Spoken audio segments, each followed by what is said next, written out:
shit. Get to hear your voice and my voice. Both? We get to hear both of them. The problem was my cable. So if anybody looking for someone to blame, it's my shitty hardware. No, but not necessarily, because my original splitter didn't work. Oh, actually, yeah. Yes. It's the same splitter too. It's a LimeWire one, right? Same one. Same brand. Same brand. Unusual. Same one, same brand. Manufacturing. Hey, listen, these things happen. You. You cannot predict everything. You just can't. Some things work, some things don't. That's just how it goes. I wish. You know? Right? Like, you imagine buying like an aircraft carrier. Oh. It's broke. Yeah. And you gotta like call the fucking. There's gotta be a guy who's calling a service center, right? It's the Boeing. It's not. An aircraft It's not carrier. working. It's not working. Could we use something on it? See, and that's the extreme that we do, which is great, because if you think about it, the extreme is the aircraft carrier. Like you said, I just bought an There's aircraft. got to be a service number. Yeah. Did you check the nuclear reactor? I'm in the middle of the nuclear reactor. It's not working. It's not on. I can't move forward. It's a city that I paid for with your money. on in the vertical sense. And then the other side of that is the smallest thing possible, which was just the earphone splitter that we had, which is a piece that's, like that big. You know? There is a guy somewhere whose job is to receive those phone calls. Yes. Like, you're that For the guy. splitter. He's like, "Where's Jim?" Oh, he's the only guy who fucking knows about splitters. The Like imagine splitter. that's if it's that like I wish it was that specific. Like there was just one guy who gets I bet it all is. the calls for splitters. I bet it is. I don't think so. But you know what's That funny? would be the funniest paid position. Like, I mean, imagine that on your resume. And You were a call attendant for specifically audio split. Like the massive amount of questions that you could have with audio splitters. There was just one guy whose job was like, we're paying this guy $35,000 a year for what? He's like answers all the calls about audio splitters. He's like, wait a minute. Did you put the one dongle and then put two other dongles in the other end? Yeah, dude. And then he goes, it doesn't work? Yeah, dude.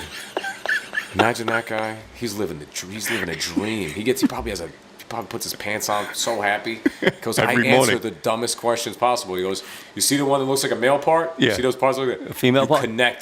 Connect all those. Push those in. If it doesn't work, buy another one. Yeah. Thank you for paying my rent. Bring it back. He goes, listen, did you do the 3 steps that I told you to do? Yeah. And it still doesn't work? Yeah. Bring it back. Yeah, it doesn't work. I'm here to tell you, because I seem to be the supreme authority on splitters. It doesn't work. It doesn't work. Sorry. Well, listen, folks, it's another Everything and Nothing podcast. And that's what's up, folks. It's Sunday night, which I think is great. Like, we have this great thing going on. I love it. Of course, my man Tuna, always a pleasure. It's always me. It's always him. It's always you, Rick. Sorry. And what's that from? I don't even know. I know. I just make up soap opera lines because they all sound like if you make that like line, Yes. like any line towards anything. You're at Wendy's. I'll take the number 2, please. It'll always come out. You're like, there's got to be one out there that had a line of some handsome guy that just said that way too seriously. In daytime soap operas. Of 100%. Oh, without a doubt. Sorry, I didn't mean to interject. But every line can be dramatic. Yeah, because you could just put your inflection. Yeah. At any point. True fact. Like, he asked for cheese. Like, you just have a moment of like. And then wait. Then the music comes in the background. Yeah. Dun dun dun. Yeah, it's like, doesn't he know he's lactose intolerant? Somebody tell him, Rick. It's like, but you can make it into a serious thing. It's like because you could pay anybody to do anything. And Rick is like, I think, the most universal name for daytime soap opera. It's like a Chad, Rick. It's always one of those names where you've never met that guy, but you know those names out there exist. Yeah. I've never met I don't know a Chad. I know there are Chads. I don't know a Chad, which is unusual. Like, imagine all the people you encounter in your life and you can't meet one. I met one Tanner, but that was when I was 11. I've never seen a Tanner. Ever. I don't know a Tanner. That's a name. That's a name for a person. My name is a name for a person, and I'm one of me. Yes. But I'm from But very unique. Same with me. I mean, my name is very unique. Yeah. You know, so Shannon is a very unique, and it's ambidextrous out there for all of you folks out there not understanding how it works. Named after a river in Ireland, Okay, folks, it's not a girl's name. Don't be so pretentious. You understand what I'm saying? That's why the right hand and the left hook came out so good. You know what I mean? If I would have heard one more time when I was a kid, isn't that a girl's name? I mean, the girl's name won, but you also grew into a large man. Yeah. I was stuck with. Oh, so you smell like tuna? It's right. How did you get that? Oh, you're 5'7" and built like a hobbit. You ain't doing nothing to nobody, sir. I'm 6'8", and I'm gonna put a tuna fish sandwich in your face because I thought of this when I was at home yesterday. Because why not? Oh, you're an immigrant. How about this? You're like, hey, you tuna. Dude, I used to get I see people that used to shit on my name.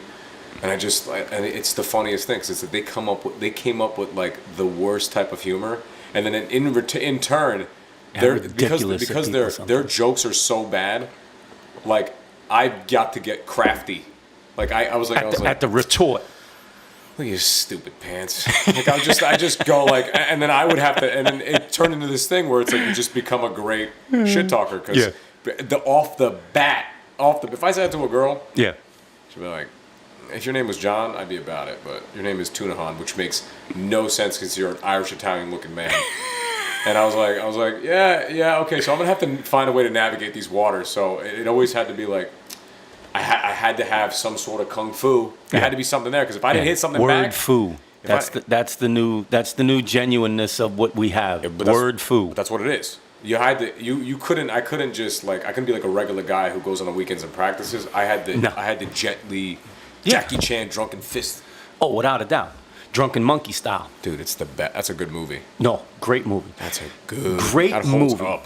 Great sort movie. of holds. I mean, it holds up in a sense of like, you look at the action, you're like, I mean, you did hit him, sorta, but he didn't fly. Like you just took a 150-pound man and he catapulted. You know. And that's another, and that's a good segue into the topic of today, because of names and how we get them and what they mean to people as far as tradition goes. Hence the cookies and milk here. Very, very traditional idea of what we think of as a snack as a child here in America, like cookies and milk. Very traditional, Not sure. I mean, you brought some sweets and some other things here before from your country and where you're from in Turkey. And are these things that would be traditionally served as a snack for children? Like, do you serve that with something for kids? Like, this is like a kid snack, I think it's every culture has some type of something of that. Yeah, like in any sense, right? Like, I mean, it could be, but we're specific in our cultural norms. Right. So I think that, like, we could have this as an offering to supposedly Santa. Someone could put out wafers for like, you know what I'm saying? Right. Like, it's a sort of a giving. It's an act of giving. Right. And it's like something. It could be something sweet, but it could be anything. I mean, it could literally be anything. It's like I don't know how to specify it, because it's such a broad, you know what I'm saying? Like, well, like I mean, in a sense, like if you have guests come over, right? I'm not talking about that. I'm talking about just traditional. Yeah, but it's even it's a tradition for like you. So say like, I'm saying, but that's the tradition. I'm saying, this is what I'm saying in context is that the tradition is to put out, right? Like, as in people come over. Yeah. It's the same thing as the tradition is. You always put something out. That's in the culture. But even for like your kids, so say like you're like, here for us, like when you come home from school, like of course your mom would have cookies and milk. She would have a snack. Milk, but it could, in any, I mean, the act of like a mom or dad cooking food for kids. I mean, I think that's a regular mainstay in home traditions. Yeah, no, I definitely agree with that. Not necessarily. I would not like specify what would be right. Well, I mean, because obviously culture difference. But for your culture, so say something, you're coming home from school and they do like my mom used to do like a little fried. It would be like similar to like a pizza dough. Like they fried in a pan and they serve it with some cheese and the pastrama, the cured meat, and just something. It's something small. Yeah. You just come home. It's kind of carby. It's kind of super tasty. It's a little savory, but it's got all the right mix to make you a happy camper. Yeah, and that's to me that's great, right? But here's the flip side of that, right? So, growing up, cookies and milk or what have you, and when you come home, it's kind of a traditional type of thing, but what would you serve your children? Like, and that's what amazes me, that the traditions that are made up of all the cultures and everything that happens and people and the differences, that they don't always stay the same, you know, but the meaning is the same, you know, for tradition wise, like, you know, cookies and milk, or, you know, opening up one gift on Christmas Eve, you know, like there are certain traditions that happen that evolve over time. I'm sure in the beginning, you know, it wasn't like, oh, Christmas Eve, you know, let's, you know, the tradition is opening a gift, one gift on Christmas Eve. Nah. Yeah, like any system that might start off, right, as a way to build up community and to build up, maybe to strengthen the bonds with the people that are around you. As they get more complex, they become these like little niche things, like the cookies and milk thing would be like a niche cultural artifact, right? That we like, oh, what does that emphasize? Well, it's like it could mean what it means to the people that are doing it, but in reality, it's just basically a way to just it's a form of bonding, right? It's almost like, hey, like that's just the way that I perceive it. Is more of like it's like, hey, you've had a long day. Here's something to make the rest of the day maybe a little bit either sweeter or just a little bit better. But I think it's in a sense of just being around the people too. Right. You know, I don't think it's like a like specifically like I want you to eat. I think it's more or less like, let's just eat this good shit together right now. Let's decompress over some food. Yeah. Isn't that funny though? You know. Traditionally and tradition wise across cultures, you know, countries, people from all over the world, we all do something traditionally with food. It's all done. A lot of our traditions are around food. Well, all of the traditions are done around, like, you know what I'm saying? Like yeah.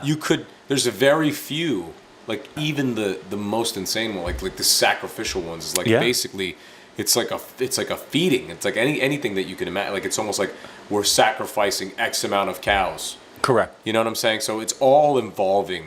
It's all because for what like people don't understand is like the cultural norms, like stuff like this, is poor people, which was most of us for all up until recently. Most of us is we were all peasants and serfs is. for like up until the last 100 years, and we all like some of them might trickle down. You know what I'm saying? Yeah. But like that's all that we have is food. We are the farmers. Food is how we connect. Food is how you build community. Food is where the power is at. Food is how the world was built. Right. The people who first controlled the food, of course, controlled everything. We knew that, and what's funny is that. But those are the tradition. I'm saying, like, in a sense, in relation. I'm not saying like there's a grand scheme. I mean, let me preface that. It's like people who, like, that's how we, because food is all we cared about. Right. It's the struggle. Like people don't understand. Like that's been the struggle to get a steak. Yeah. Imagine. Forget an iPhone. To get I'm gonna have an elk burger. Right. Right. There has to be a guy who has to sit in a bush for a week straight, eating Nutri-Grain bars. Yeah. To nuts and berries to kill a thing do you think that's they designed. had do you think they had trail mix back then? For sure. Yeah, of course. Once you had salt. Yeah. No, but I mean, just sugar. The idea of like they knew they were going out on the hunt in there. And big shout out to my boy Hugh Weaver out there, who is an avid hunter. You know, going out in the brush or whatever it is, and like, yo, I got to stake out, and I need to bring something with me. Well, what am I bringing? The thing's like it's so if you just look at military history, right? Of course, it's the expedition, like those massive expeditions. Yeah. They're basically like giant. They're just research. It's really what it is to people that are doing it. Oh, we lost 5,000 soldiers over there. We're like, oh, you know, we don't really give them any water. And it's like, let's see what happens. Like, well, we know that's how wars are won and lost with food. But this is what I'm saying. Is like almost all of them. They I mean, cheese. People don't understand like the importance of cheese and salt. Like I mean. Yeah. Cheese lasts. Yeah. Salting meat lasts. Like, I mean, God knows how horrific it might have tasted, but that's really how they, you know, it's our trail mix of our days. Like, I'm gonna grab some peanuts, a little energy on the go. I'm driving 30 minutes. I'm gonna need it. It's like, right. These people had to go, and we're sticking it in the cup holders of our cars now. Yeah, these people had to. The Portuguese had to get to South Sudan. Trying to keep most of everybody alive to run some stuff for and isn't that funny? Years. Which was good, I think, both of us when we were in culinary school is the learning process and the teaching process that they gave us for how food has changed and evolved. And almost all wars were won or lost because of food. You know, either the lack of. And isn't that funny? And we've traveled as people, because we all know, and I don't care what anybody else says out there, every human being on the face of this earth is a nomad. And we all traveled towards where food was. That's what we did as a natural instinct. So in other words, you know, like in the wintertime, if you were in a cold climate, you were like, well, now there's no animals and no way to grow anything, there's no agriculture. I got to move on. And that's how people have traveled. I mean, the famous spice route and so on and so forth. You know, how many people were massacred over those things, you know? Moving food from one place to another became the most important thing for survival. So that's why, you know, essentially why wars started. It's a good book called Salt. It's the the reason why, like, you know, like if you're some army and you're gonna go out there and you want to take over some new spots. Yeah. Like we're imperialistic. I want to have a new area to hang out in. It's the logistical error is comprised of keeping people alive over a long distance. Oh yeah. Like ice used to be a business. People don't understand. Like Oh yeah, there was ice no used to be electricity. Ice used to be a big business, because you gotta understand, it's like the ability to take a steak from Arkansas and get it to your table without that thing completely decomposing within a couple days is an amazing And process. you get Like trichinosis. Milky Ways last thousands of And years. parvy. Nuclear explosions cannot kill a Milky Wave. Now, are we gonna? Is it ethical? Probably not to just keep something around for that long. But I'll tell you right now, people back then were like, how long do these bars last? They last for 5 weeks. Yeah. Really? Yeah. We don't have to make nothing for 5 weeks. 5 weeks. Like I mean, you can even only imagine the MREs that are coming out. Oh yeah. By the way, your boy's a super dork. I watch MRE unboxings on YouTube. I love it. Steve MRE, you're the man, bro. I don't know, he doesn't know me, but I watch all of your videos, 30-minute videos. And that's the funny thing, is like we don't think about, because there's such an abundance here with food and the accessibility. It's not that there is. We all know that there's an over and abundance of food, but the accessibility to food for us is bar none. I mean, extremely bar none. So if there's anything that we want at any time, basically, if we can't go to a supermarket, a specialty store, what have you, we can get on this thing right here and order whatever we want. We don't even know what it's like. But imagine that used to be the main problem. Yeah. For a long time. It was yes. like, dude, we don't have any freaking food. Shit, what do we... man, maybe we'll eat the horses. We need the horses to farm. Well, to go and find other food. Look at Jimmy has a cut on his leg. Do you have any, there's no Neosporin. There's no Neosporin. So it's like, and you eat something wrong. Like, people don't say diarrhea kills everybody. Oh my goodness, dehydration. You're done. You get a bad case. That's why you're gonna be out there drinking water. You get a bad case. People regularly used to. We hit record. Yeah. We set a timer. Right here. Yo, folks, we are so low tech right now, but things are growing. So bear with us. Low tech. This is the most highest tech shit of all time. Yeah, but we got a great setup here for now. It's great. For now. Dude, I'm a basic guy. This is fantastic. But here's another thing that brings us up to the conversation of today, tradition. We're creating a tradition right now. This is a tradition. Facebook. Of course. Facebook's a tradition. Now. All of it. It really is. Oh, I mean, but it's also, it could just be a habit of a system. Yeah. That the moment a tool is introduced, it becomes. Well, isn't that basically like what isn't that what tradition really is? I mean, come on. Like some people, you know, like I don't know, certain traditions happen in certain ways. You know, whether they're good, bad, or indifferent. You know what I mean? Like when we have, you know, Christmas, right? Did somebody bring cookies and milk to Jesus when he was born on his birthday for Christmas? No, but we created a tradition called Santa Claus, or it was created in Germany or wherever it was. And now all of a sudden we got to leave cookies and milk for Santa Claus because that traditionally do you want to know is what we've evolved to this. But do you want to know probably the actual truth of it? And I'm afraid to say it. Marketing. Like the breakfast sandwich, right? People look at your breakfast. Bacon and eggs and home fries and whole wheat toast. That must have been, seems like a regular standard breakfast for the American diet. Right. I'll tell you right now, bacon and eggs was created in like the 30s. Yeah. Like it wasn't. It's not like they've been eating home fries for 300 years. No.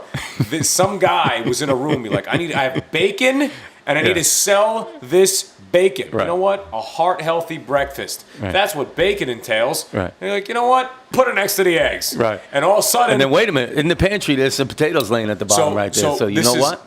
Well, this is where it gets even worse. Is that cut to 50 years later?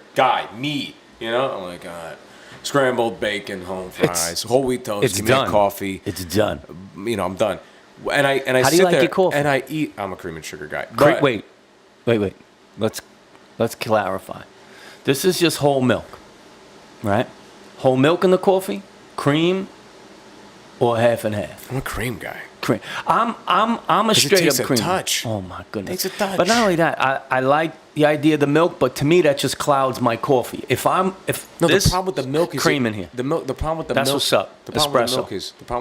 milk is he's like, I'm adding a lot of milk to get the same effect. Right. I'm adding a hint of cream. Right. To give me the same effect. Right. It's the same thing. Like, it's like, dude, it's like, and don't get me wrong. Like, I'm a black coffee. Oh, me too. A blonde roast black coffee person all day. But if you're gonna sit there, I'm gonna have my standard American breakfast. Right. Scrambled bacon, Gotcha. home fries, whole wheat toast, lightly buttered, well done on the home fries. I am going to have cream and sugar. Onions and bell peppers in the home fries, or you just Possibly, potato but guy? it really depends on who's cooking it. You know Yeah. what I'm saying? If you got a little onion and bell pepper in there, throw it in there, fine. But I will take the most minimal. I just want my scrambled eggs to be right. Gotcha. I don't want them to be well done. I Right. want them to be a little bit wet, and Yeah. I will gladly eat your meal. Our two states that where we're from, you're from Jersey, I'm from Brooklyn and New York, but Brooklyn especially, the diner capitals of the world. So you want to talk about breakfast? Yo, we got that shit down pat. Yeah, but We it's, do. I think that like this is where Period. I'm gonna debate the point in a sense of like, because I come from the most gangster breakfast possible, which is the Turkish breakfast. All right, explain. The Turkish breakfast is like a real. If you go to a spot where they serve a real legit Turkish breakfast, it will amaze you. Explain. It's just different cheeses, different cured meats, olives, freshly baked bread, just a pot of tea sitting right next to you. They bring over. Are we doing butter? They know there's a little butter, On the there's a little bread? jam. You know the pita that I gave Yeah, you? the pita. They don't butter that. They just give it to you whole. If you want to put a little butter on it, they'll put some butter on it. But Right. they give you some different fig jams, stuff like that. Oh. But the way that you eat the way that you eat the meal, you get so much variety. But what's funny, you explain that's very much, it's funny, it's Middle Eastern, but that sounds very Italian, very European as well. That's like one of the like real like Turkish people love breakfast. They're not like their lunch is like a sandwich kind of type of snack thing. It's a Dinner quick is thing. big.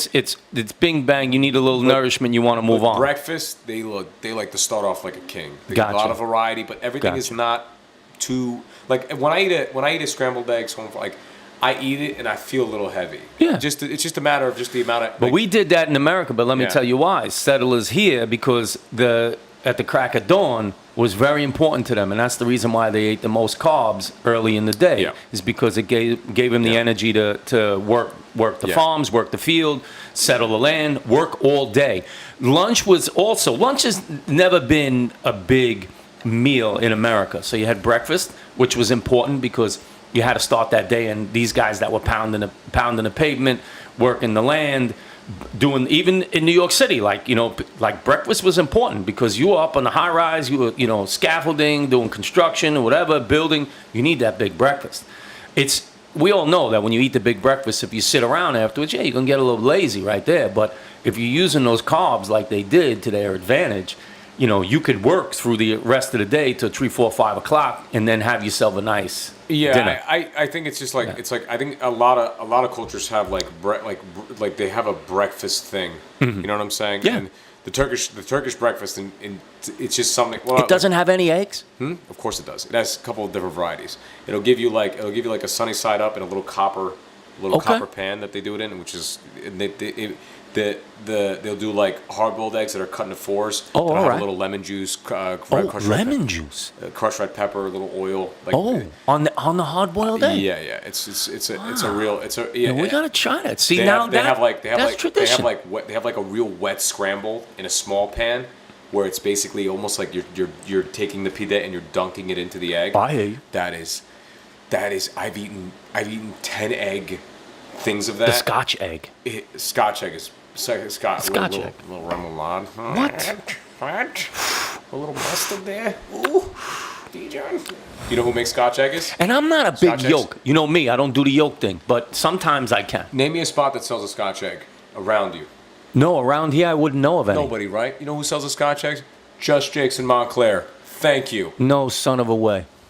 He would make me a Scotch egg every day. I think it should still be on the menu, but he was running that for like a year and a half straight. That's like, I love. Was he killing it? Yeah, I get people would order it. The people were like, "This is Scotch egg." I'm like, "This is." Because not many sells people it. know it. Listen to me. I'm going to put up on here when I edit this out. I'm going to put up a picture of the Scotch egg. It's like the perfect meal. That's right there. So That's like good. a soft-boiled egg.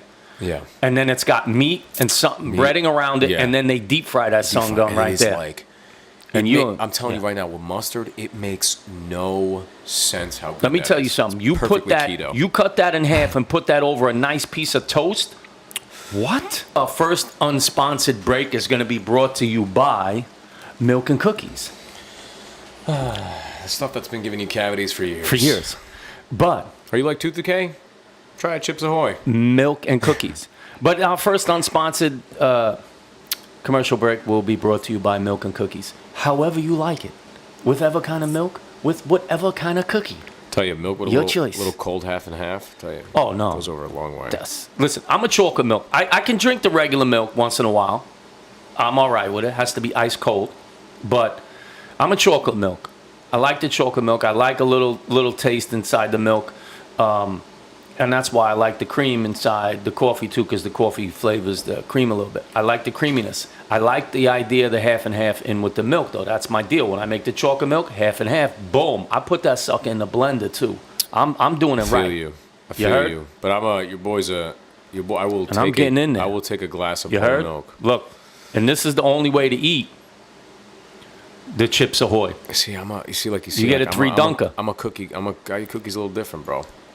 I go bite a cookie and go slurp a milk. I just like a little. I don't know why. But for me, it's like I'm indifferent. I used to be a big Entenmann's milk chocolate chip cookie guy for years, and the problem is it changed their goddamn recipe. But I switched over to their marble cake, which I did for a long time, and then I fully converted over to the chocolate loaf cake at Entenmann's. Yeah. And I think that's the best move you could ever have. There's something about milk. Yeah, I posted that up on the last podcast. I can't stop talking about it. It's I my know. dreams. You do. You talk about it a lot. There's something about that cake specifically. I think I have a problem. I thought it would be like booze and other things, but definitely not. And that's another traditional thing. So over the weekend was at a wedding. Mm-hmm. Two lovely people, Gabby and Leo. Big shout out. And here's what I love about being traditionally untraditional is the fact that Leo is Albanian and Gabrielle is American. She's I want to say she's Cuban and Ecuadorian. Beautiful. Both of them are beautiful. You want to talk about a wedding cake topper? Those two right there. You know what I'm saying? But they come from two different cultures, two different religions. So they created a new tradition. Their wedding wasn't in a church or in a mosque. It was done in a ceremony way where justice of the peace, where somebody who can marry people, who's ordained, married them. And to me, that's a very great way of being traditionally untraditional. So still the celebration, still the idea of a gathering of people to be part of your, the ceremony part, and then part of the reception, which is, always a lot of fun. And they did it in their own tradition now. They've created their own tradition. And to me, I love that. I love that aspect of basically saying, no, it's cool to do that traditional thing, but let's do it our way. Let's change it up. Let's try it this way. I mean, we all do it. When we think about cultures, like I said before, Christmas Eve, you open up one gift. Some people do that. Some people don't.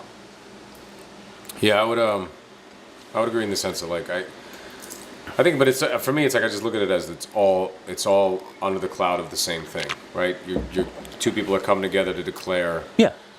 you're the last one.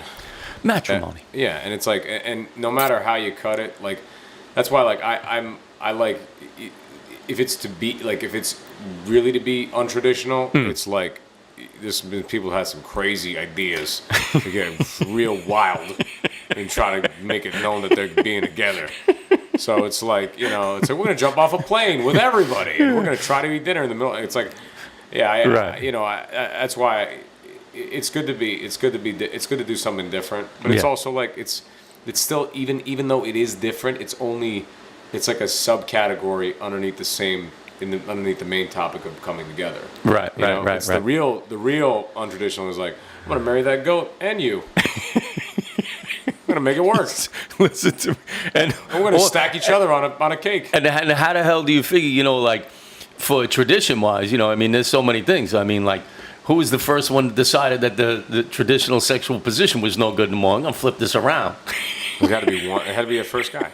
It had to be somebody be like, nah, I don't want to be on top no more. Hey, I want yeah. See what Tim's doing? Yeah, let Tim.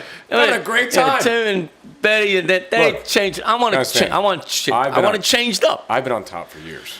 Right? And Tim looks like he's having a great time on his back. And I'm not saying I'm about Tim's plan, guys. I'm just saying. Have you seen Tim and his wife? They're happy.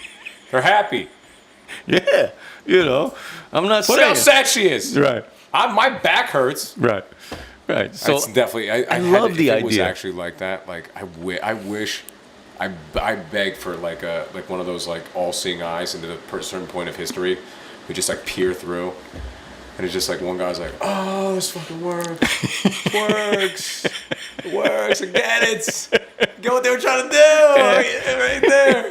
He's like, hey, you know what happens if you you know? It's a eureka moment. What happens if you try it this way? The first monkey was like, oh. I can't wait to tell my boys.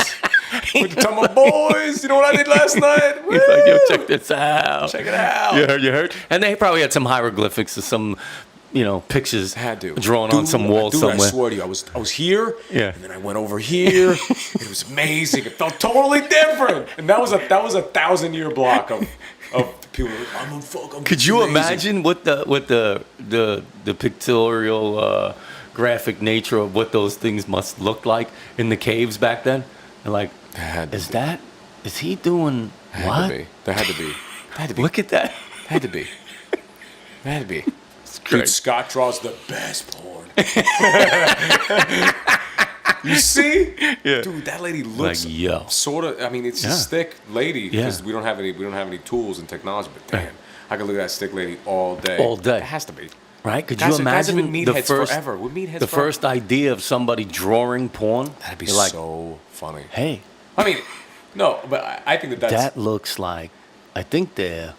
But I think that's like sexuality. Yeah. I think it's been expressed countless times, right? Yeah. If you go to the what's the church in Spain? I was actually there. That there was just like naked everybody, just floating angels and stuff like that. I think it's like the first guy. I want to know the first guy. The Kama who's Sutra. like, that makes me feel good. The Kama Sutra. I'm not trying to be. I don't want any religiosity. Yeah. I'm about it. Like it's like the first Hustler magazine. Yeah. For cavemen, there had to be. Larry Flint. Larry Flint. Not even what's his name? Who just passed away. Playboy guy. Hefner. Oh really? Did he really? Hefner. Oh yeah, he did. The Hugh. Yeah. Pioneers. Dude. Right? It's one of the greatest. Traditionalist? No. Made a new tradition though, right? He had figurative and literal balls. Marriage is one of those things where it's like I sit there and go, it's a tradition. It's there. Yeah. It is established in every culture. You Yes. must defiantly get married in life because pretty much. It's well, not you do have to be married, but not every religion has monogamy. Not every religion has that. Some religions have that you can have multiple wives. But even whether it's polyamory or whether it's monogamy, or polygamy, it really doesn't. For me, it's like we're beating around. For me, it's like a careful way of just like organizing sexual partners. Basically. You know, and it's like, and for me, it's like, dude, it's like some cultures like to get busy. I don't know why, but everybody likes to get busy. These ones that want to really have a lock on it. You know what I'm saying? Dude, Come on, the Romans, they were having how many people orgies? They want to know if the Pats are going to win. And these guys, they just want to be the winning team all the time. Yeah. Good on you, mate. I don't think it's the best way to run your society. Those are the ones where you're like, look at that one. They're killing the game. Look at all the technology flowing out of all those polygamous, you know. Now, do we really know? Because you know what it is to me? This is how my brain works. I look at an idea, and I look at people that ran with it. Right. That's all that I see. I don't know if it was a good idea. I just see people, because all I see is everybody does the same thing, is that they have an idea, face tattoos. I'm going to run with it. And then 40 years later, man, my kids are looking at me kind of weird. Well, but that's and that's what brings me back to our point of discussion. Is that traditionally what you plan on doing and teaching and moving forward with? Then that's all right. Then that's okay, right? Like you said, if that's your path and that's the way you're choosing it, like you said, if you can get 30,000 people to follow you or 300 million, does it matter? I'm saying before, where it's like, hey, we're the highest authority on what you people that are underneath us are going to be doing. Uh-huh. You're going to be marrying your sister from now on. Right. I was like, spoke to us. he told us the truth. Give him a little bread. Right. We feed you, right? Just get married. Right. And it's like, to me, it's like that. It's like it's almost like these people have bad software as it is, because they've been born into, definitely can't read, don't know how to write, there's no books, nobody has shoes. Like, I'm thinking about that, and I go, well, here's an idea. We're gonna start this thing called marriage, and it's like, and that's why I get creeped. I get creeped out by all of it. I love holidays. Yeah, I'm a big holiday guy. like the idea. It was National Tequila Day last week. It's fantastic. Everybody's having a great time. Look at it. Everybody's high-fiving. And you know what's great about America? We seem to adopt the holidays from places and countries that we like, that bring us the most joy. But the ones St. Patty's Day, that you're the in. ones that don't make Cinco de Mayo, you're in. Right. Ramadan, you can have that. Wait a minute. But the best is this one. You know, like the best is this one. Oh, for Lent on Fridays you can't eat meat. Like, no. The whole idea was originally fasting. So you fasted. And then we trickled it down to just don't eat meat. Listen to me. No. Do whatever else you want. Eat chicken. Dude, eat fish, vegetables. But it's all the drink alcohol, do drugs. But that's the but mind. just don't eat meat. That's the mind. You go to people. That's the tradition. We watered it down. The problem is that they're all just bad ideas that just seem to linger around. Hey, the national divorce rate is like 58% across the board. Now, you can look at that person that you're with, really look at them, and go, I sort of kind of know you. And I sort of know you because I like some things about you, and I'm willing to compromise a lot of it. Right.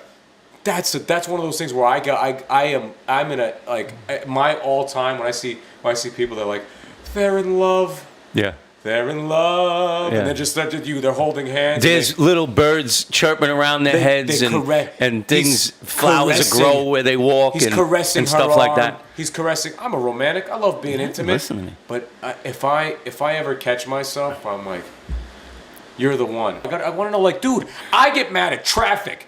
What bothers you? I get mad at it. Like, I'm at a Dunkin' Donuts and I watch the person in front of me. Can you take the sesame seeds off the sesame bagel? I just want a plain muffin but blueberry flavored.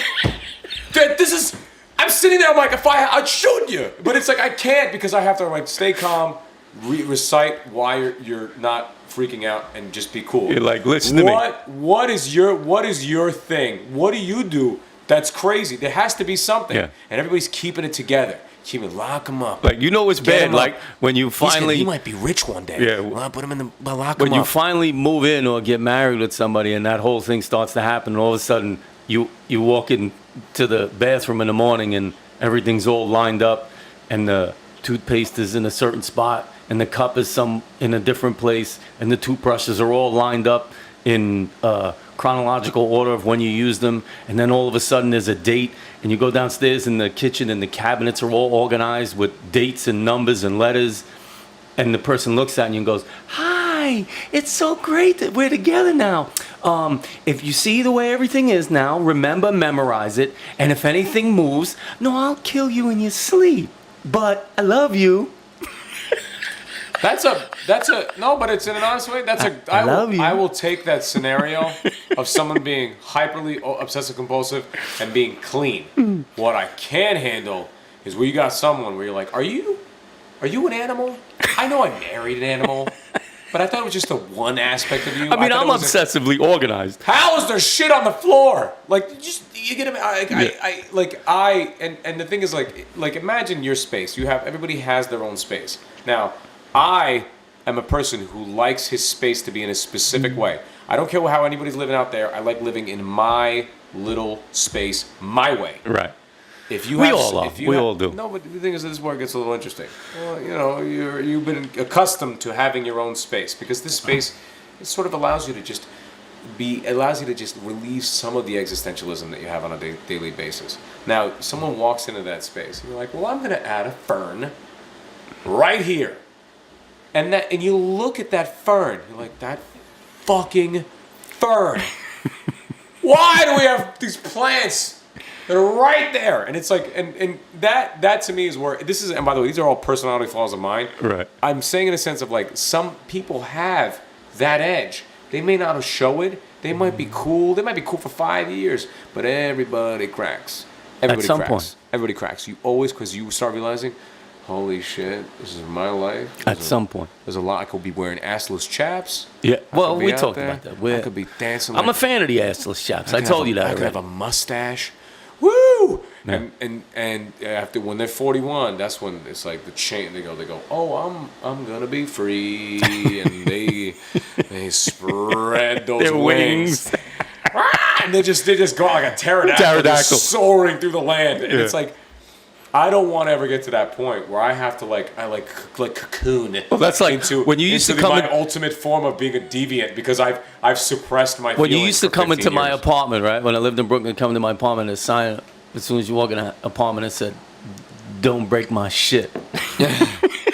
Like literally, like you come in my house, you see the way everything is. When you leave, everything should be the same.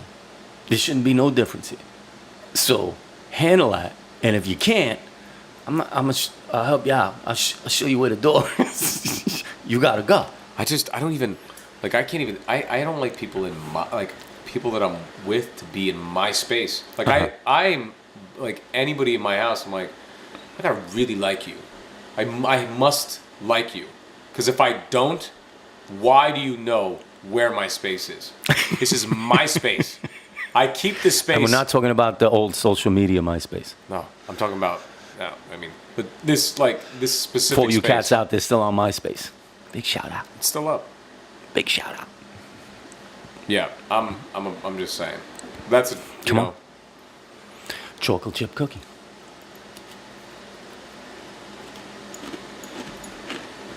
I'm not a Chips Ahoy guy, man. I'm a David's cookies. Like I said, those are great cookies, the David's cookies. First of all, you're only getting David's cookies from David's Cookies or wherever they have them. That's number one. Number two, man, this is so consistent. This, What's the thin ones? Mrs. Tasty Cakes. What's that one? Mrs. Damn, there's some fucking thin ones. They're so good. They're like Mrs. Tate's. oh yes, the ones in the bag. Yeah. Those are great. They give you. Those are great. Don't get me wrong. They're like $700 an ounce, but when you have that cookie, you're like, I like this cookie. This cookie works. I like those cookies. But even that, like, I'm a loyalist to Entenmann's. I'll even eat those Right, shitty you new told ones me, yeah. just for the hell of it. Yeah, and I can't. I'm I just can't I'm work, an idiot. work past that. It's like nostalgic. I'm gonna eat this. Traditional. That's your thing. You're like, yo, when I'm thinking about the chocolate chip bite-sized cookie, I'm thinking about Entenmann's. Yeah. I'm thinking about eating a box of them. Could be silly. And that's what's up right there. Like, yo, Entenmann's cookies, that's what's up. I dig that. I like the idea of tradition. I like the idea of not being rigidly traditional. Because to me, that takes out all the thinking part of individuality. And that's where, I think people shine the most. It's like, if you do something every year and you have a party every year at the same time, that's cool. I like that. I like the idea of doing that. That becomes a tradition. If it becomes so rigid and so strict where people are like, oh, I'm going over to what's-his-name's house for the barbecue and I got to make this because that's what they expect and I'm going over there and I got to do this and when I get there and I have to do that. And I'm like, nah, screw that. Go over there because you want to have a good time, you want to have some fun, you want to say what's up, and you enjoy yourself. And that's it. If you're setting a tradition that's so rigid, and that's why I have a lot of times a hard time doing the whole religion thing because it becomes rigid, conveniently rigid. When it's not so convenient anymore, it changes. That's what I said, like it starts out one way where it's like, we're celebrating the birth of Jesus who's supposed to be our Heavenly Father's son, and we're supposed to be giving thanks and doing all these things. But meanwhile, the tradition is turned into a buying frenzy that puts people in stampedes on Black Friday to get a television for $200. What? What kind of tradition is that now?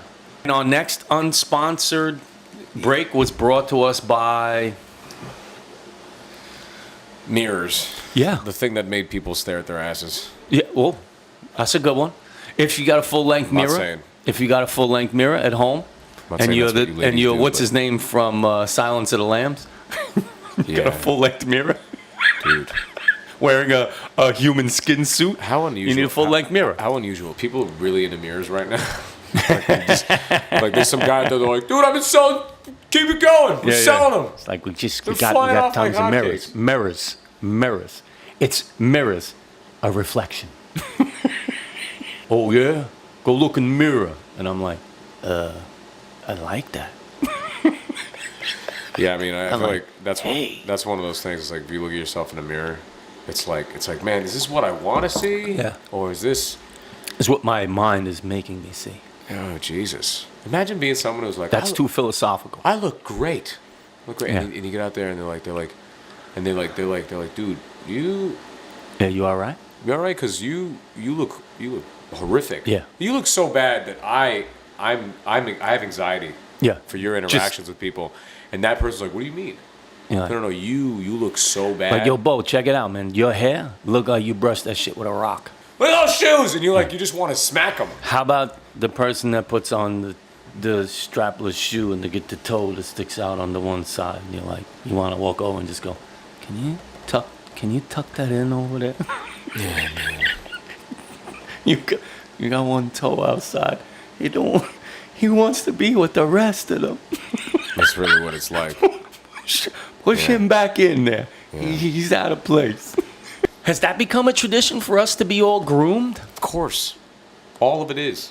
You know what I mean? They're all like the way we look. And is that all just tradition based on everybody looking for a mate constantly? Of course. Or wanting to present yourself for your mate? Oh, it gets juicy. Because we all when we're interacting in the social landscape, right? Like we're all out there in the marketplace. We're all looking a specific way. Yeah. We're all trying to. We are letting the population know some things about ourselves. Right. Right. They're all moves. They're all strategic moves. Right. You know, like I'm amazed. Like I love seeing guys that play guitar look like they play guitar. Right. But I also know a lot of guys who look like they play guitar but don't play guitar. You get what I'm saying? Yes. It's the people that are actually eccentric and the people that are trying to be eccentric. Unsponsored break was brought to you by Windows and Doors. Windows and doors. Yeah. They're the same thing, just put in different places. That's all. Sometimes they're open. A way out. Sometimes they're closed. One's a good way. One's a motherfucker. Sometimes they're open, sometimes they're closed. Yeah. There's some entrances to your house don't work out well. Window never pans out well. Well, I had to break into my house. Don't get caught. plenty of Don't get times. caught trying to go through the window. That could end up in a bad result. Dude, You know, whereas the broke into door. my house so many times. I know, right? Forget the Just keys. a fucking idiot. You know what I'm saying? Like, I'm not. There's nothing. There's like, I don't know if it's like a lobotomy I had no idea about or something like that. Dude, my brain is just like, I have to literally. Yo, form forgetting the habits. Like, house don't forget keys or losing the house keys is not a hard thing to do.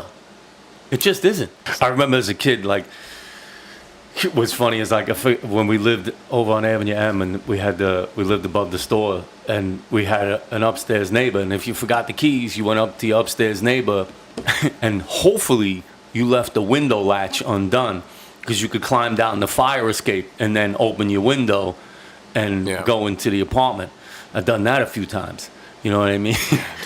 But yeah, it is. It is like one of those things you're like. And now what's funny is that we're all that way now with our phones. It's like if you leave it somewhere or you leave it at home, you're like, oh man, It's like what did I just do? It's like you forget your favorite pet. Being forgetful. Oh my goodness. Well, you'll get there. I'm there right now. I've been there my whole life. I forget things that I'm amazed I forget. So I was like, remember that? I was like, dude, I totally forgot. I'm like, dude, like I have like a 64 megabyte hard drive in my head. I just remember immediate, and like, that's it. I'm like, you know. Well, we all get those scary memory lapses, and all of a sudden you're like, I don't remember none. And all of a sudden you're thinking of something else. You're like, oh, tacos, delicious food, and that's all you have, just tacos.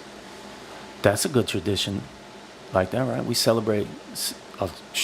Almost everybody celebrates Cinco de Mayo now.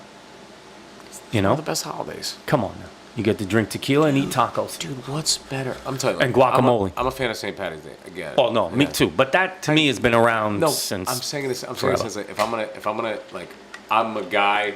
I'm gonna pick a holiday. Oh, St. Patty's Day, hands down for me. I get excited for. You know why I get excited for Cinco de Mayo? Dude, margaritas, Coronas with tacos. Like it's a food as someone who just likes to drink and eat. Yeah. That's one of those days where you get chips. You know, you put on a little sombrero, music's always salsa. bumping.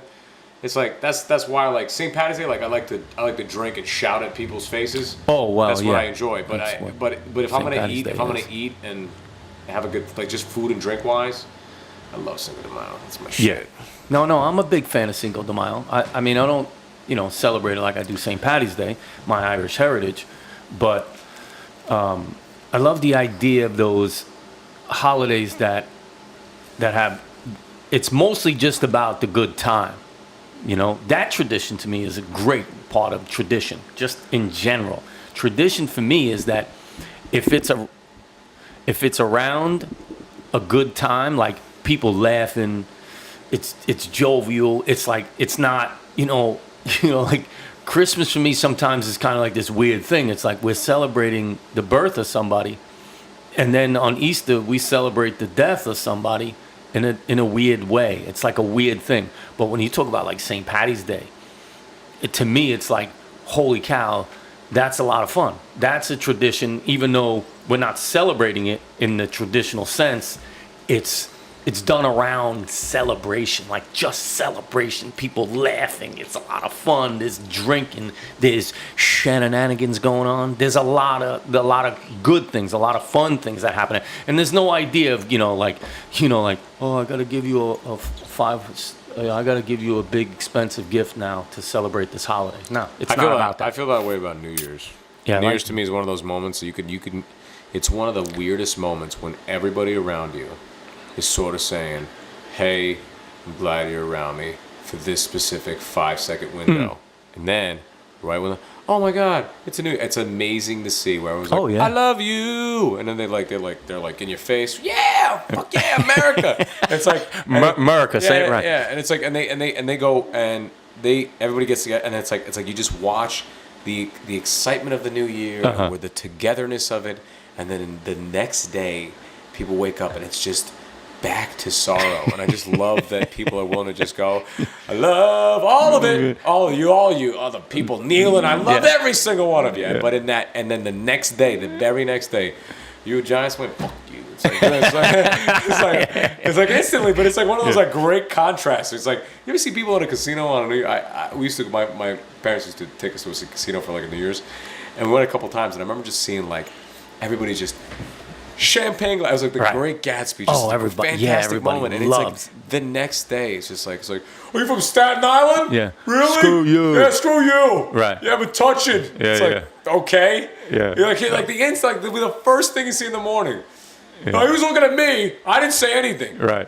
And then all it's of a sudden, 2019. We're still doing this? there's no more love. The love fades quickly. Instantly. Like Quickly. it happens so quick. Yeah. It's amazing. I love it. I enjoy the traditional side of having fun. To me, that's everything. Like, I like the light side of things. The whole, like I said, the rigidity of certain traditions. That's the only reason I go. It's the only reason I go. That's the only reason I go to the families that I go to. Yeah. It's the way in which they celebrate it. Of course. If it was any other way, I would be like, I want to hear, like, the reason why I love it, everybody's cursing at each other, people are hammered. Like, I love that. I love how we just like chumming it up and just laughing. That's the only reason I like it. Like, Yeah. if it was anything, that's why in a sense of the tradition I was born with, the ridiculousness of the rigidity of it was just, I mean, it would be stress to go to a holiday, and you're like, dude, like, And that's why I'm not a big fan of funerals. You know, like I love the idea of paying last respects, but not in a sense of being, in so many words, to whatever type of person they were, being disrespectful to who they were. You know, like for me, the tradition of death isn't supposed to be celebrated, isn't supposed to be mourned. You know, it's supposed to be celebrated by the person's life and their impact and what they meant to you. And like in this whole deep drown of sorrow and the whole, you know, oh my goodness, and let's mourn and everybody wear black and let's not, you know. You ever walk into a funeral home? Everybody whispers. It's like, hey, how you doing? How's everything? What's going on? It's a shame what happened.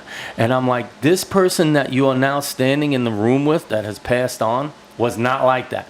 That person spoke loud, was very cheerful, was exuberant. So why are we not having fun? The Irish funeral is the best. Let's drink. Let's celebrate. Let's laugh. Let's have a good time. But it's just, I think it's like it's our naivety in the sense of that we don't deal with death right. None of us do. No, we don't. Because we don't know how to overcome it. We have no idea. We all have these things that we do that, you know, we're gonna honor him and yada, we're gonna have a plaque and this and that. It just makes no sense. It's like why are we living outside of a system that requires us to die? Are we trying to are we burying these people? Why don't we make them into trees? Yeah. You know, like it's an absurd. You know what I'm saying? Like it's almost like no. We need to know. We need to know exactly where you are, your specific spot. Yeah, well, that's why we get your plot. We get your plot next to this one, that one, that one, that one. All of the O'Tooles got buried in the same way, and it's like, you know, it's just like I just get amazed by it. Where it's like even in the sense of just like it's like if a why like, you got to use all those Irish names, man? The O'Toole seems to be the one that went really well with it, but it's like even in the sense of just like it's like. It's so. I couldn't have been a good guy. It's so. It could have definitely. Yeah. God knows how many of those there are. But it's in a sense of like if you even in the act of like it's like if the tragedy does happen, right? Is that the instant it happens, it has happened. Right. Any and all outcomes they just can't be changed. This is the outcome that has occurred. Right. So just moving forward, it's to just go like, hey. That was a cool thing that happened for some time in my life. I'm not necessarily sad. It's like a weird thing that it's over. Right. You know, but it's the people think that the emotional reaction is that it is sad in the sense of it sucks that it is over. But I think that there's also a lack of wisdom there in a sense of things end. Right. It's not if you oh my God, I didn't know the movie was over. It's over. Marvel ends. It is not a continuous infinite loop of The events hour happening. when you start to see the credits, folks, it's time to leave. But it's over, and it's It's like, but, over. but it's to me to be like, oh mother, like I've had those moments in being in a movie theater where you're like Jesus, and you're like, why would it end? And it's like, Yeah. and you get bummed, and I think that in life that people have that idea too. Oh, isn't there a part 2? but they do with everything. Like and because life is something that you invest a lot of time in, literally, actually, but it's people look at it like that. You spend your life. No, but people look at it like that, and it's like I'm guilty of it too. Like I watch Japanese animes that are 900 episodes, 700 episodes, and you have no idea how much of a motherfucker it is when it's over. You know, because you'll never get that time back. I've wasted countless years, and I sit down and I go. That was. I can't believe it's over. Why is it over? And like, there's some that are so good that you go. I fucking hope that guy, they figure out immortality, get that guy, fixes, keep him alive, keep Togashi alive. You writing good stories, bro. I want to see this go on forever. And it's just basically silly. It's a silly way to look at it, because you just have to look at it. You have to the objective way is just like, it ends. It's just be cool. It ends. Yeah. You know, if you're gonna react to it, you're gonna cause yourself a lot of distress. For And no it's reason. funny because we all have that thing, you know, when death becomes something, you know, it's brought to our attention in our lives, you know, when somebody passes on, is that everybody kind of looks at it like, wow. And I'm like, did we really think this was never going to happen? And I'm not talking about, you know, abrupt deaths. Yeah, of course, sometimes they shock us. We all know that. They all get us, you know, no matter which way it happens. These things happen. But we all handle this idea of death in this traditional sense of, it's a mourning. It's like, oh my goodness. And that's what I said, you know, you go into a funeral home, you're around somebody when death happens, and like, well, the whispering starts, and everybody's like, oh my goodness. And I'm like, hey, wait a minute. You can't be whispering now. I was around this person. They never whispered. They said everything out loud. They did everything, you know, in a very openly fashion. So let's not do that. Now, do you think people have like some semblance of agency in the sense of they're like, this is what is to be acted like, or is it? Do you get what I'm saying? Is this how I really feel, or is this way that? Oh, I'm you know, this is what I'm supposed to be feeling. It's what I'm supposed to be feeling. In the hopes that when I pass away, I would like it to be just, dude, like if you have 1,000 people show up to your funeral, right? Wow, you're popular. You're pretty popular. There's like 8 people. Yeah. That I want to be there. Be like, hey man, we threw your shit in the ocean. You know, we're praying that something cool eats you. Yeah. It's fine.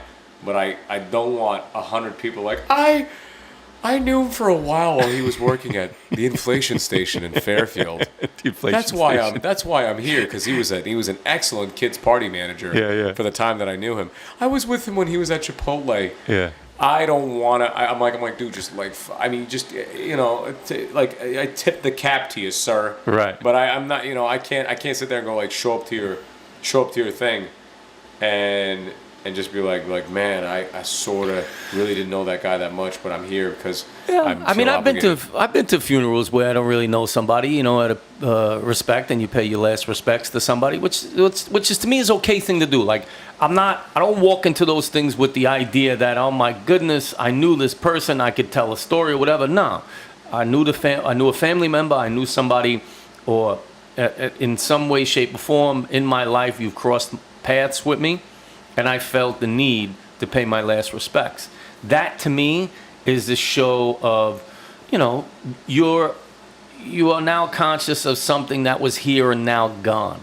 And that's okay. I like that idea.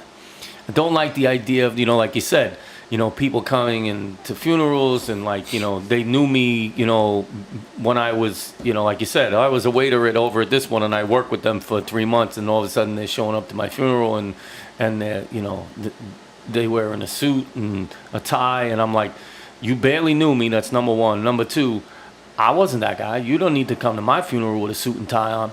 You better come with a bottle of Jack Daniels. Yeah, but it's an 8-ball in your pocket. It's an idea. It's an idea of who they think you were. Right. Well, like you said before, you were just saying, it's like, do you think that's something that we just the nature how you should feel? And I'm like, yeah, most people do. Great deaths that can cause you, cause everybody trauma, but could shape you who you are. But in a sense, it's like as in the hopes that as you become wiser and wiser, you learn to detach and just because. It's better to be strong than it is to be necessarily like, you know what I'm saying? Like in a sense, like feel what you feel, but it's I get weirded out by the display. Oh my goodness, Where me it's like, too. I get it. The unnerving, unnatural display of an emotion that isn't there, isn't true. And I don't care who it is. Like it's just in a sense of just being like, hey man, this sucks. We can all sort of just be cool. Right. I don't need to be like, this sucks and this needs to be, just the greatest, this Daniel Day-Lewis performance of a crying scene possible. And it's like, it's like, why? Big like, shout out to Daniel Day-Lewis. What are you trying to get at? Like, do you really feel that? I will even grant you feel that pain. I give you that. But in a sense, it's like, man, what expectation did I have of anything, right? If I'm watching someone age, I'm watching things are going to get bad. Yeah. And even if things get bad early, I of course have hope. Right. We all do. You bank on the probability of beating the odds. That's why we gamble. We are all gambling every single day. We get into the car and say, nothing's going to happen. Right. But I can't sit there and like, if I lose an arm, I have to that's it, man. It's the name of the game, And if I'm surprised, why would I be surprised? I'm surprised that I'm that arrogant about life. That's what I look at that. I think it's untouchable. Jesus. Yeah, I get that whole idea. I again, for us.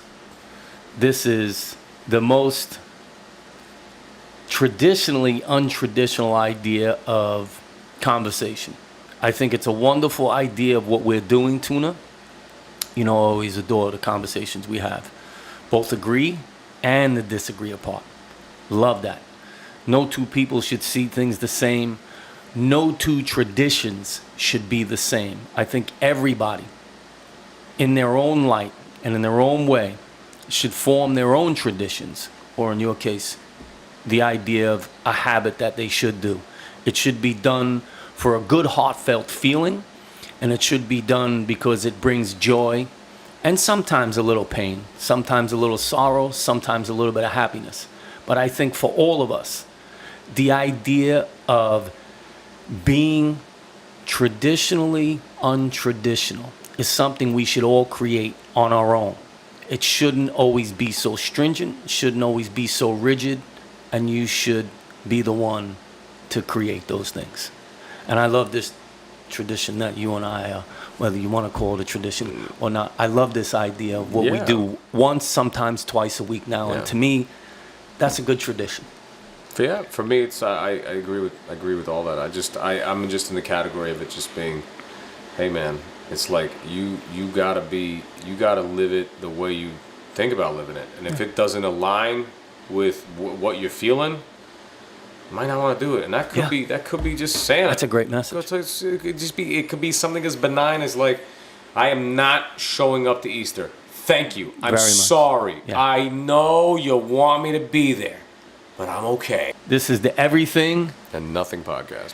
And it's always great to see you guys, and it's always great to be part of this conversation with Tuna and I. Like I said, once Downstairs is finished, we're going to have a lot more guests on the podcast. We're hoping it's going to grow. It's growing. Thank you, everybody out there that's watching and subscribing. And please, Tuna, show them where to hit the subscribe button.